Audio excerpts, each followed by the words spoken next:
উপস্থিত হয়েছি, আমি অনেক গুনাহগার, আপনার কাছে ক্ষমা চাওয়ার জন্য উপস্থিত হয়েছি। আল্লাহ, আয় আল্লাহ, আমার জিন্দেগীর সমস্ত গুনাহগুলো মাফ করে দেন। আল্লাহ পাক রব্বুল আলামিনের এই বান্দা বান্দিরা আল্লাহ পাক রব্বুল আলামিনের জন্য গভীর রজনীতে তারা উঠে যায়। আল্লাহ তাআলা আর আয়াতে বলেন, তাতাজাফা জুনুবুহুম আনিল মাদাজি'i ইয়াদউনা রাব্বাহুম খাওফাও ওয়া তামাআ। আমার ভয় যাদের ভিতরে আছে, এই মুত্তাকি বান্দাদের বৈশিষ্ট্য হলো তারা রাত্রে ঘুমায়, অনেক কষ্ট হয় ঘুমাইতে, একবার এই পাশ হয় আবার ওই পাশ হয়, ছটফট করতে থাকে কোন সময় যেন আমার তাহাজ্জুদের সময়টা শেষ হয়ে যায়।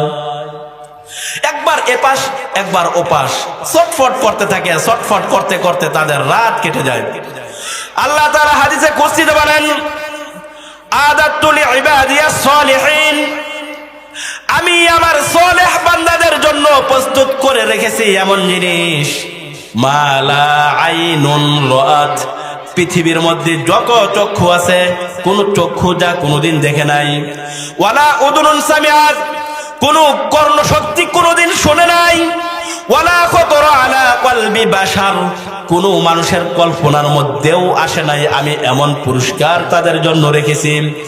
আল্লাহ পাক রব্বুল আলামিন বলেন, কানু কলিলাম মিনাল লাইলি মা ইয়াহজাউন, তাদের এক নাম্বার কাজ হলো তারা রাত্রে ঘুমাইতো না, তারা অল্প ঘুমাইতো, কোন সময় উঠতে হবে, আবার তাহাজ্জুদের সময় শেষ হয়ে যায়, এই ভয়ে তারা একবারেই ছটফট করতে থাকতো, ছটফট করতে থাকতো।